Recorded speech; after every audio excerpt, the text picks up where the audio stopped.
everyone, so today I'm going to show you how to write your Devil's Advocate paper, also known as Critical Task Number 1. A lot of you submitted the pre-writing exercise, which I hope got you started on the right track.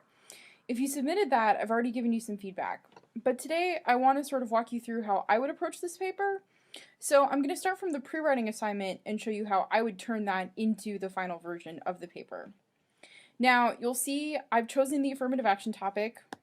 I just chose that one because it was more interesting to me, but if you're writing on the existence of God topic, you can take all of these principles and apply them exactly the same. So I started with my thesis, and I decided that I was going to argue in favor of affirmative action. I crafted this thesis statement to reflect my view and also give a little preview of why I'll be arguing for affirmative action.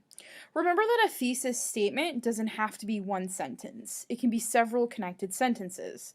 It should be like a roadmap of your paper. You want to be clear with the reader about what you are arguing for and how you are going to do it. I like to leave the thesis statement in the third person because I think it's stronger that way if you kind of leave your voice out of it. Next, I've added my reasons. I went kind of basic with these.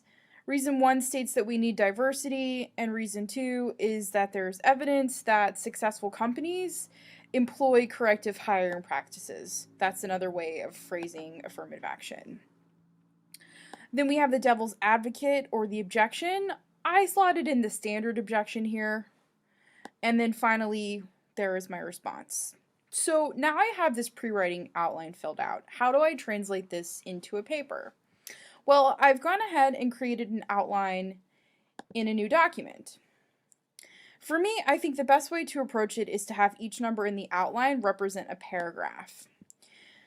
So the first paragraph will represent my introduction and thesis, and my next paragraph will represent my reason 1, and so on. The final paragraph will be a short conclusion.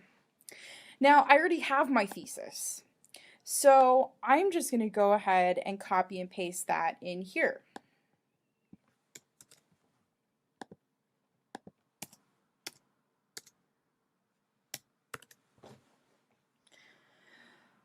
Now I need a hook, something to introduce my paper with. We can always go with something like affirmative action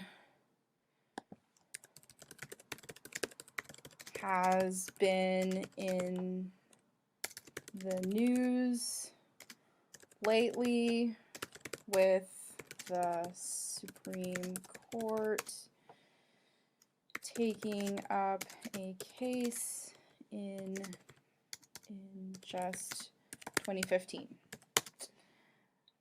Although affirmative action policies were put in place in the 1970s, people still disagree on whether affirmative action is the right way to handle hiring and admissions in higher education.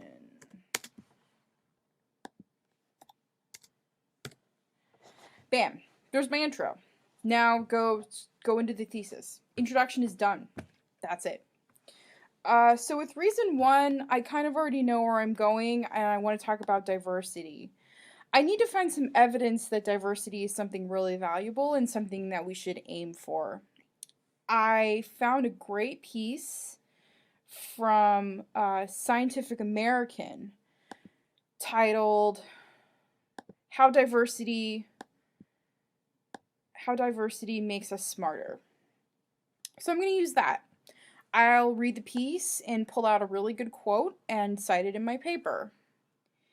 Here's a good one. Diversity enhances creativity. It encourages the search for novel information and perspectives, leading to better decision making and problem solving. So let's copy that.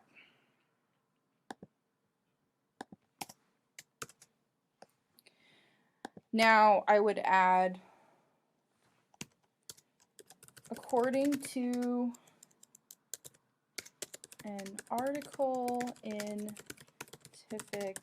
Scientific American, and then encase that in quotes. I'm going to use footnotes to cite it. So I'm going to insert my footnote here. Yeah, my footnote. And I'm not going to add it, but you know what you're doing. So you're going to do the exact same thing with the rest of your paragraphs. You're going to find your evidence, incorporate it into your paper, and use it to back up your claim. Now, you're also going to want to find evidence for the devil's advocate side as well. And then even more evidence to refute that. Your conclusion is a simple restatement of what you've discussed in your paper. So that's how I would approach this assignment. If you have any questions as you're writing, please feel free to reach out to me. You also have the COCE Online Writing Center and some resources on Blackboard. I also want to draw your attention to the rubric, which is not here. It's here. Located on Blackboard, it can be helpful to look at this and sort of use it as a checklist when you're going through editing your draft. Some of you have asked about page counts and formatting guidelines. I'll be honest, I don't really get picky about page counts. Some people need more space to write what they have to say. I would say it would be pretty difficult to write a good paper for this topic in under 2 pages. But I don't really think you should have to go over 4. For citations, I'm not picky about what you use, as long as you're using a style guide and sticking to it. Use MLA or APA or Chicago, whatever you're comfortable with. For typeface, I like Times New Roman 12 point, but I'm not nitpicky. I hope this was a helpful tutorial. I am really looking forward to reading all of your papers.